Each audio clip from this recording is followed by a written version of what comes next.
సోలోగా వస్తే ఇదొక బెనిఫిట్. బీచ్లో ఎంతసేపు ఆడుకున్నా కూడా అడిగే ఒక్క నాదుడు ఉండడు. మనకి ఎంతసేపు కావాలంటే అంతసేపు రిలాక్స్ కావచ్చు బీచ్లో.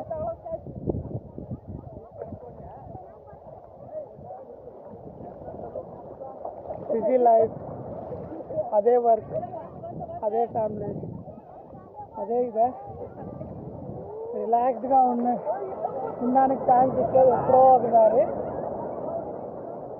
అలాంటప్పుడు ఇలా హాయిగా బీచ్లో ప్రశాంతంగా ఉండాలి.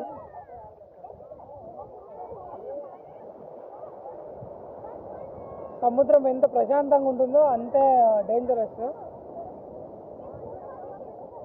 తనలోకి లాక్కోవడమే దానికి అలవాటు అనమాట. కొంచెం నెగ్లెక్ట్గా ఉన్నా కూడా ప్రాణాలు అయితే పోతాయి. లైఫ్ గార్డ్స్ కూడా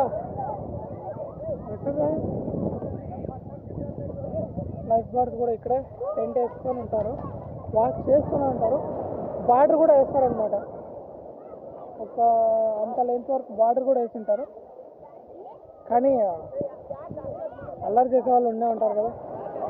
అప్పుడే ఒక బ్యాచ్కి అయితే పడింది లాఠీ దెబ్బ. చాలా లోపలికి అయితే పోకూడదు. మనం కూడా కాస్త రెస్పాన్సిబిలిటీతో ఉండాలి. ఎవరిదైనా ప్రాణమే. ఏదో అల్లరి అనుకుంటూ అంత నెగ్లెన్సీ పనికిరాదన్నమాట.